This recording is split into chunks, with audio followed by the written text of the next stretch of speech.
That's definitely sweet. It sounds like you're talking from obviously like life lessons. So For sure. going back to like alternate realities, right? And then let's say in a parallel world, some way, somehow, you can kind of go back in time. And let's say you have 30 seconds of a window to Mm. intervene in something that's happened in your life. When would you go back and what would you change? Ooh, that's a great question, man. Let's say you hit. Ooh, let me see. Let me think about this one for a second. Yeah. 30 seconds. 30 What would seconds. I change? Hmm.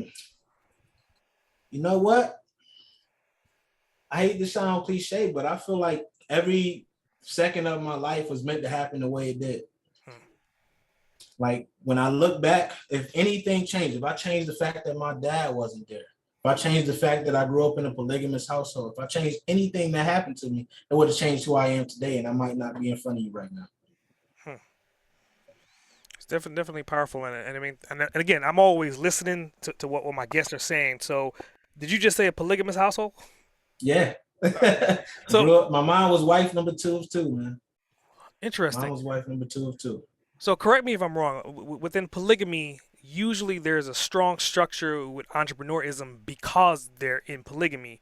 So are any of your background or upbringing that you could relate back to, are any of them entrepreneurs?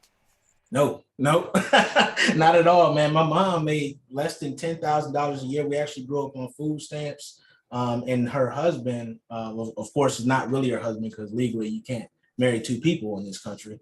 But he was a bus driver, right? He Hmm. didn't, and he had another wife and two kids on the other side of the city. I grew up on the east side of Rochester. He had another wife and two kids on the west side. But no one was an entrepreneur, and we were just scraping by, man. Hmm. So do you think growing up in that environment has any cause to effect with where you are right now? For sure, it gave me a hunger.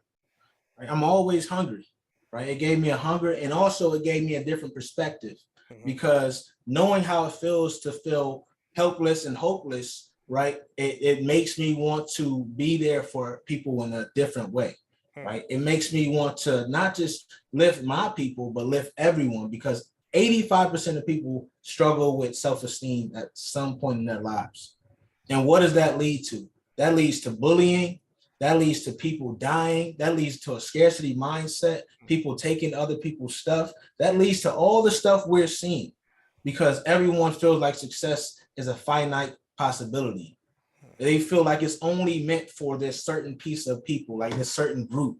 But I like to spread that it's not, right? If we collaborate instead of trying to cut each other's heads off, we could get so much further, Hmm. right? We can get so much for our power is amplified. And that's why, like, even on my platforms, I'm collaborating with people. I just reach out to people like, hey, you want to do an IG live together? You want to do a YouTube episode together? You want to do a podcast, right? So that's how I operate, man. That's what that growing up in that environment did. Because back then we didn't collaborate. We kept everything close to the vest. You may have your few one or two homies. You may have your crew, and that's it, right? That's the only people you rocking with, right? So it really, as I grew up, I learned so much about how wrong that was, Hmm. right? How wrong. So I want to do things right now.